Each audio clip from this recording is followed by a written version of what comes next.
so I don't mean to give everyone emotional whiplash from watching ADHD in a bottle with the last video to talking about really depressing stuff this week, but that's what you get when you subscribe to my channel, the full and authentic range of human emotion. This week's video is really important to me, as you might be able to ascertain from the title, as this week's video is all about my research that I completed last year during my first year of my master's program in Russian history. And this topic kind of appeared out of nowhere, although I'm sure if my brain had a search history, I could put together some kind of map as to how I got here.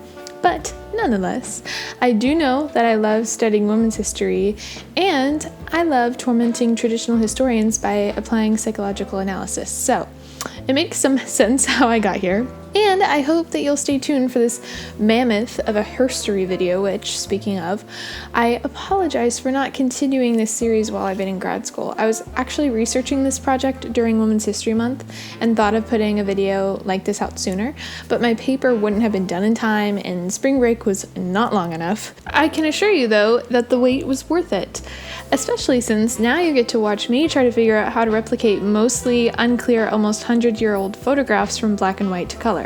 Like, I mean it, guys. Just look at the references for Ludmila, who you'll meet soon.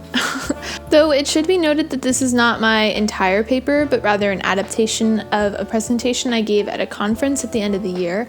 I want to make history as accessible as possible, and this is my way of sharing my findings with you. So now to get into the topic at hand. My research is on wives in the Gulag, but not just any ordinary wives, as we will see momentarily. But first, I should explain the Gulag for those of you who do not know what it is. There are many great videos explaining the Gulag that I will tag below, but for simplicity's sake, the Gulag were a series of forced labor camps that scattered the outskirts of Russia with goals to take advantage of human labor to harvest mass amounts of timber, agricultural products, textiles, and raw materials from mining. Millions of people were sent to the Gulag camps to live in terrible conditions, though many historians have argued over why. Some say it is to take advantage of the free human labor and use it up, leaving individuals to die when they became worthless. Others have argued that per Bolshevik beliefs, individuals go to the Gulag camps to become socially renewed. They are given a second chance to agree with the Soviet mentality before they are sent back into society. Regardless of this, millions died from the conditions within the Gulag, slowly neglected by world memory thanks to the prevalence of coexisting international politics. The Gulag existed from the 1920s through the 1950s, but was at its peak during Stalin's political purges in the late 1930s. This is where our story and my research begins. Before I begin, though, if you're curious about any of the sources to follow, I'll be including my full bibliography in the description box below. If you have any questions about any of the sources or information that I've provided, please leave a comment and I'll be happy to respond. All right, now let's get into it. During the Stalinist purges of 1937, the main targets were counter-revolutionaries, or those who worked against Soviet interests. These individuals were known as enemies of the people or traitors to the motherland. Upon their arrest, they would either be shot or sent to the forced labor camps known as the Gulag. And in 1937, Yazov, the then head of the NKVD, issued Order Number 00486, which began the targeting of the wives of the traitors to the motherland. These women were similarly arrested, but most were sent to the Gulag or into exile. And simultaneously, and interestingly, new laws were being passed in the late 1930s that banned abortion and encouraged a nuclear family model. This is what piqued my interest most for studying the trauma of wives of the enemies of the people. What did it mean for these women to be targeted and ripped from their encouraged identities of wife, mother, and generally Soviet women? My research covers the lives of Anna Larina, Ludmila Miklashevskaya, and Suzanne Rosenberg, who were arrested and imprisoned for varying times depending on both the prominence of their husband and the crimes they were accused of, which you can pause the video to see here. For the most part, each woman was initially arrested for not informing on her husband, and later the accusations would escalate to something notably counter-revolutionary. These women were chosen based on the richness of emotional openness of their memoirs, which are the primary sources most utilized throughout my research. My research primarily uses psychoanalysis to understand the traumas and aspects that come with trauma experienced by the three wives that will be discussed. It is important to understand what trauma is. Trauma is an event that challenges how someone perceives themselves, their life, or the world around them. Researcher Kathy Caruth explains trauma as an ordered experience of time, meaning in your brain, your life and all the memories accumulated over time are understood on a timeline of sorts. Trauma is when there is a disruption in this understanding and one cannot properly place it on the timeline and move forward. This is how the trauma can haunt the survivor, although this can only happen with something that sensorily resembles the event, like an audible comment, dream, or perhaps a physical object. This will usually result in the event being replayed repeatedly in different situations at seemingly random moments until the trauma is resolved. If this traumatic response continues long-term, it is deemed PTSD. Symptoms of PTSD include intrusive flashbacks of traumatic events, depression, inability to complete daily tasks, and grief-related dreams, and will come up often as we assess the subject's memoirs. Of course, a trauma is still more complicated than an abstract concept, as it can often be compounded by other psychological concepts. Complicated grieving is an example of this, where a person becomes fixated on what they lost to the point of unhealthy levels. If the individual is physically or psychologically isolated from a safe community, they might cope by latching onto a threatened familial identity that brings them comfort. This is the core issue that each woman experienced in relation to their challenged identity. Anna grieved most over her identity as a wife, for Ludmila a mother, though for Suzanne it was more just generally being a Soviet woman. And alongside this, their trauma was compounded by ambiguous loss, a term that Pauline Boss coined to explain the physical or psychological loss of an individual that exists without certainty. It is important to understand the ambiguous losses for these women because each of them approached their own arrest not knowing the state of their husband's life, and for two of the wives, excluding Larina, they would never know how their husband died. And as for methods of recovery, this is perhaps the most important point of all of these. Jahan Gee studies the difference in narrative versus non-narrative memory for victims of the Gulag. Narrative is the ability to talk about what one experienced, whereas non-narrative are ways of recovering without verbal testimony, or where verbal testimony comes after an alternative recovery process. Due to the taboo nature of speaking about the Gulag in regular Soviet society, many of these women were forced to stay silent about their experiences, but instead of letting these thoughts eat them alive, they were able to use their complicated grieving to their advantage and invested in the identities that were being threatened, as you will see when we get into the case study analyses. So my main research question is, how did their trauma prior to and during their imprisonment in the Gulag shape their lives moving forward and reshape their understanding of their past lives? The historiography of women in the Gulag may be small, but there is often an interest in trauma and survival. Notable authors include Elaine MacKinnon and Wilson Bell, who study pregnancy and sexuality as survival techniques. These and other authors all agree that women had unique experiences relevant to their gender. And throughout this video, I will show how the three women analyzed here had to devise creative means to heal amidst continuous trauma so that they could survive, often via their gendered roles of wife, mother, and Soviet woman. I argue that their motivations for survival were both a psychological reaction to their traumas and a conscious choice to preserve the memories of their former lives. Their inability to understand and attempts to know captivated their attention prior to, but especially from, the moment of their husband's incarceration and were further exacerbated by their own arrests. In terms of trauma, it's important to understand the splinters before we could get into the gashes that will be discussed later, as these will help us understand how trauma can become more severe when it is compounded long-term by unsafe environments. Most women's trauma began with their husband's arrest. For Suzanne and Ludmila, their husbands were arrested without each wife being present, whereas the arrest of Anna Larina's husband, Nikolai Bukharin, publicly known enemy of Stalin, had a much grander ordeal, with Bukharin even begging on his knees for Anna's forgiveness for ruining her life. Next came their own arrests. It seems that it was generally expected but nonetheless feared. While the arrest did give closure in this aspect, their children often complicated things. Most often, if there weren't relatives present to take care of them, the child would go into the orphanage system. Outside of this logistical aspect, having to explain to your child that you would not see them for who knows how long also made the process of arrest that much more traumatic for the woman. The remaining general traumas can be broken up into lack of dignity and privacy. Lack of dignity involves the process of becoming a prisoner, like getting items confiscated and fingerprinted, which Suzanne recalls with the imagery of her, quote, hanging breasts, falling stockings, and long disheveled hair, end quote. The interrogations also utilized abusive behaviors like insults, sleep deprivation, and gaslighting. It is worth noting that due to either silence because of the taboo nature of discussing sexual abuse or the specific characteristics of these kind of victims, like being a young virgin, the wives were generally protected from this kind of treatment. As for lack of privacy, this can be understood through the bodily searches upon arrival that included a muscular and gynecological exam, usually by male camp medical officials, delousing, which involved male inmates shaving the heads, armpits, and pubic hair of female inmates, and bathhouse visits that involved the marching of women fully naked to the bathhouse to be watched by male guards as they bathe themselves.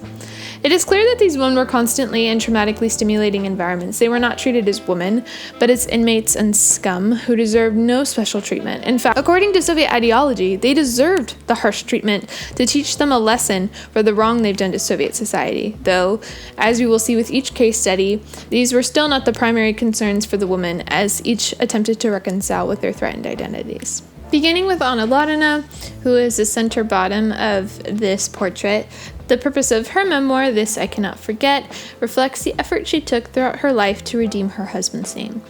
Upon reflecting on her early relationship with Bukharin, she recalled her first interactions with him as a schoolgirl crush and emphasized the innocence present in their early relationship. After all, he worked with her father and was 26 years older than her. They finally admitted their feelings for each other while Anna was in her 20s, thus beginning their notably fickle relationship that held its insecurity in the fact of the age difference between them. In a telenovela-esque retelling, Anna recalled an off-again period in 1932, where Nikolai began a tradition of leaving little notes for her on her desk to announce his presence whenever he'd visit her mother, also a friend of his, something he knew would get Anna's attention. One day, she confronted him on this note-leaving business, to which he proposed, "Do you want me to come to your place right now?" Anna immediately answered, "I do." He warned, "But in that case, I will never leave you," and Anna reinforced her decision with, "You don't have to." This moment was foundational for her identity as Bukharin's partner forever. They were then married in late 1934, and Anna had her son in 1936. Anna's trauma can be understood as the social and physical death of her husband to Stalin, something she continually struggled to comprehend while in prison, but came to understand over time. The meaning of Anna's trauma can then be boiled down to the identity of being a wife or a widow. After her arrest, Anna did get to know just when and how her husband was killed, as it was broadcast everywhere and read aloud to her in the barracks. And even though she assumed Nikolai to be dead from the moment of his arrest, the certainty of his death broke her and sent her into a depression of which she calls one, quote, huge and spiritless zone of gray, end quote. Anna's symptoms of trauma include this numbness as well as night terrors or nightmares, usually of Nikolai being tortured, suicide ideation like when she wrote a letter to Yezhov asking him to kill her, and emotional distress when accessing memory. Nonetheless, she found strength in her relationship with Nikolai. Despite all the misery she experienced on Bukharin's behalf, she never once regretted the short-lived days with her husband and being able to share those last moments with him. In fact, Anna leaned into her love and memory of Nikolai and continued the role of loyal wife despite and in honor of his death. Looking into Anna's healing, she first attempted narrative by speaking with a cellmate who later proved untrustworthy, and writing poems. After she exhausted the first two options, she eventually practiced non-narrative by obsessing over her identity as Bukharin's wife. Anna's obsession shows in her memoir, where she recounts all political happenings involving her husband and attempts to spread the truth about him. Fortunately, in 1988, via the more liberal Gorbachev, Anna was successful in publicly redeeming her husband's legacy. And even more, in 1992, 54 years after it was addressed, the NKVD archives delivered Anna a letter from Bukharin written 3 months before his death. It was a letter of encouragement. He admitted that he could not be so explicit on how much he missed her, but wrote, quote, "You can read between the lines how much and how deeply I love you," end quote, and hoped that he would, quote, "see her afterward and be able to kiss her hands," end quote. This letter represented what Anna attempted to protect, her personal and intimate relationship with a man who was wrongfully targeted by a paranoid tyrant. This letter reopened a wound and sealed it up with closure. Trauma lives within individuals forever, but through healing, one learns to tolerate the pain, and through closure, one can move forward with answers and break the cycle of known and unknown.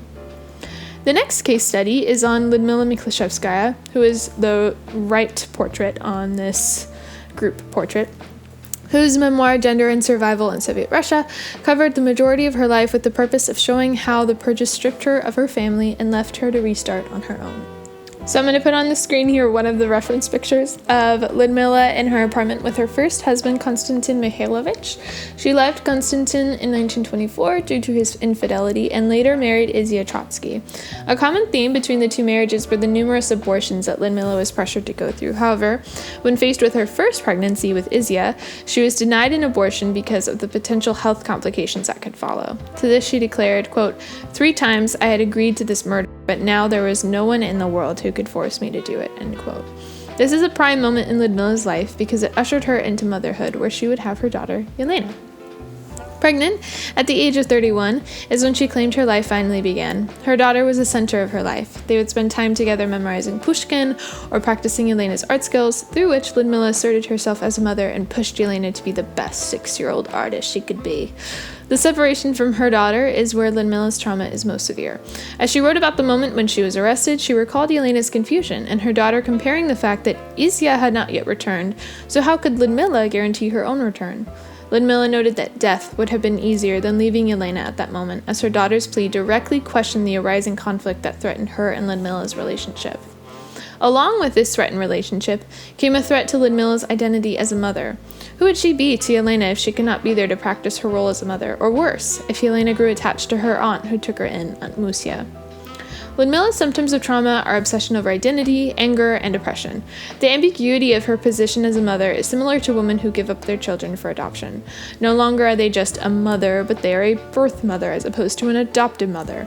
Each descriptor determines the role the woman plays, and while ambiguity can still creep in, legally they are given clear guidelines on their role in the child's life. For Ludmila, she did not have a choice in her relationship to her daughter, nor any clear guidelines. She remained in ambiguity. When her daughter called Aunt Musia mom, Ludmila was left to face her role in Elena's life due to her forced lack of involvement. In retrospect, Ludmila also grew angry and depressed at her decision to care for her husband's state of livelihood instead of caring for her daughter. Her initial decision to help her husband was based on the hope that her duty as a wife was ongoing. She pinpointed her arrest as the point she let her daughter down because her insistence on knowing more about her husband's conditions flagged her as a sympathetic wife of an enemy of the people, and thus resulted in her arrest. Even more, healing was not as clean as it was for Anna Larina. Her hope turned into despair as the one person she lived for soon slipped through her fingers. The relationship between Aunt Musia and Elena exacerbated Ludmila's trauma most when Elena informed Ludmila of a dangerous miscarriage she experienced but did not deliver. To this, Ludmila implored Elena to have the fetus removed, as Ludmila now had medical experience thanks to her assignment in the Gulag. However, Elena declined this request, claiming it would upset Aunt Musia, who advised otherwise. Months later, Elena confided that she had been experiencing irregular periods, to which Ludmila implored her again to go see a gynecologist. Elena once again refused, a decision that would result in Elena developing a tumor in her uterus that cost her her life. Elena's death was detrimental for Ludmila's recovery, as the guilt she already experienced for not being there for her daughter only grew as she blamed herself for the events that led to Elena's death. And Ludmila's memoir ends suddenly after her daughter's death, despite Ludmila living over 20 years past this, thus reflecting the ultimate importance of Elena in Ludmila's life. While Ludmila's ambiguity was never resolved, her memoir reflects upon her life with love for her daughter and the sporadic bond they shared that was meaningful nonetheless. With her final case study, Suzanne Rosenberg, who is on the left of this portrait, her trauma was not relationally focused as compared to the previous 2 examples, for her trauma stems from the Soviet system itself. This is reflected in the purpose of her memoir, A Soviet Odyssey, being a call to action for the realization of true socialism versus Soviet socialism. Suzanne was raised by her communist mother for most of her life in Canada. However, in 1931, her mother decided to move back to the Soviet Union when Suzanne was 16, and upon her arrival, Suzanne realized how serious a threat the cult surrounding Stalin was to the purity of communism. She reflected on this with gratitude for her Canadian upbringing because it allowed her to preserve her communist ideas from being tainted by Stalinist worship. Suzanne's trauma begins at the moment of her husband's arrest, when she felt betrayed by the ideology she supported so fervently, as it slowly took everyone dear to her. In short, her trauma meant the complete dissolution of reality as she knew it, quote unquote. Suzanne's symptoms of trauma include night terrors and nightmares of loved ones and herself being tortured. Suzanne also struggled without narrative, which she acknowledged as a means of survival. And lastly, and most interestingly, she was visually triggered. One example is strawberries. Suzanne recalled a day at Tashkent camp when she and other prisoners found wild strawberries growing near the worksite. Once discovered, the guards immediately forced the prisoners, Suzanne included, to bury them. These strawberries brought her joy, but they also mentally transported her back to the day of her arrest. In Russia, it is common to make jam during the summer, so Suzanne brought some strawberries, but without a refrigerator, she had to store them on a plate on the floor to keep them cool. The day the NKVD guards arrived to arrest her, one of them stepped on the plate and crushed the strawberries. In both cases, she experienced a state stripping her of joy and normalcy and ultimately sending her to a state of numbness. Suzanne's healing began, oddly enough, while in prison. She found safety in her cell away from the interrogators and guards. She was also able to assert her needs and saved her life in doing so. She had to choose to leave her mother, who serendipitously ended up at the same camp, for a better camp assignment that helped her survive.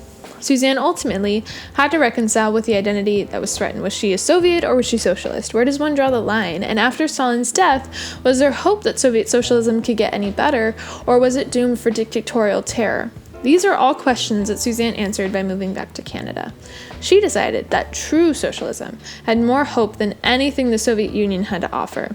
And in Canada, she was free to voice these opinions, ultimately in publishing her memoir from her Canadian residence. At some point in their memoirs, there ran a sentence including, quote, "I still have it to this day." For Ludmila Miklashevskaya, she kept a little blue mug and figurine, both of which she shared with her daughter prior to her arrest. For Larina, she kept Nikolai's fine leather suitcase in her house as a monument to who he was in her life. And by keeping these objects so many years later, they took on the care that was transitioned to them when their owner no longer existed, and preserved the memory of the person they represented. Similarly, memoirs allow even more directness in preserving memories of loved ones. For these women, their need to narrate trauma showed the legitimacy of their narratives and the passion they had to capture the identities lost. By sharing their memoirs, they lent their individual traumas to the collective traumas of the Gulag experience and inserted themselves into a wider community. And the ghosts of their past lives followed these women continuously and compelled them to question their core identities and find new ways to start again. These women were easy targets for removal, but the personal ramifications of their departure started a continuous ripple in their lives that they were also forced to figure out on their own. These women practiced similar methods of survival by embracing identities that brought them comfort and reminded them of a normal life that no longer existed. The stories of Anna, Ludmila, and Suzanne are as inspiring as they are tragic. In fact, the depth of their tragedy speaks to the courage required of them to keep surviving. It seems counterintuitive to lean into the identity that haunts one the most. However, for these women, they partially could not help but do so. Where they did have a choice was whether they would let the haunting kill them or make them more resilient. So that's the end of the presentation part of this. To finish up with some common FAQs that I've been asked. One of the main ones was, were the husbands guilty? No, each husband was wrongfully accused, and this was proven through each wife and husband receiving a certificate of rehabilitation. In the husband's case, posthumously. You'll see an example of Suzanne's and Mikhail's, her husband, their certificate of rehabilitation here. This is just, obviously all of it's in Cyrillic and you can't read it if you don't read Russian, but all of this says basically that they are posthumously rehabilitated as Soviet citizens. But what does that mean for the individual that gains it? So basically, after Stalin died in 1953, and alongside the political goals of Khrushchev's thaw, many Gulag prisoners were released and could apply for these certificates of rehabilitation. Granted, this was still a political process where one usually needed to have connections to get them. Though upon receiving the certificate, one gained an apartment in the city of their choosing, and they were better able to live in Soviet society because their identifying paperwork in the Soviet Union were internal passports, and these would be marked with whether someone had been in the Gulag system before as a prisoner. And so they could also provide the certificate of rehabilitation to show, yes, I was wrongfully imprisoned, please hire me, and then, the employer could potentially hire them. Another question was, when were their memoirs published? Their memoirs are mostly published during the later Soviet and early post-Soviet years, often through installments in newspapers and magazines, and then later as a whole memoir. So Ludmila's was first published in 1976, while Suzanne's and Anna's were published in whole and in segment respectively in 1988, and then Anna's was published in whole in 1989. And then how reliable were their memoirs for historical analysis? So the answer to this will actually provide some public insight into the arguments within academia today, at least historical academia. So memoirs are a somewhat reliable source, but are used nonetheless. The issue with memoirs sometimes is just the issue with memory being reliable or not. Where I found success in my analysis is through the application of psychoanalysis. So here's where there is controversy, as many argue against the assumption of feeling and emotion on historical subjects. However, via the memoir, and especially these memoirs, the subject speaks for themselves on the emotional and psychological experiences that they encountered throughout their lives post-trauma. And by taking a modern psychological lens, I find that we can make sense of these symptoms and discuss the common experience of being human. As a disclaimer, I make a very conscious effort to also work off of quotes and context alongside scientific source material, as you can verify in the source list in the description below. So that's the end of the video. I promise to be back next week with more silly content to fully follow through on the whiplash I've delivered. But if you like this video, please give it a thumbs up and subscribe, as there will be more content like this to come in the future. So thanks so much. Bye bye.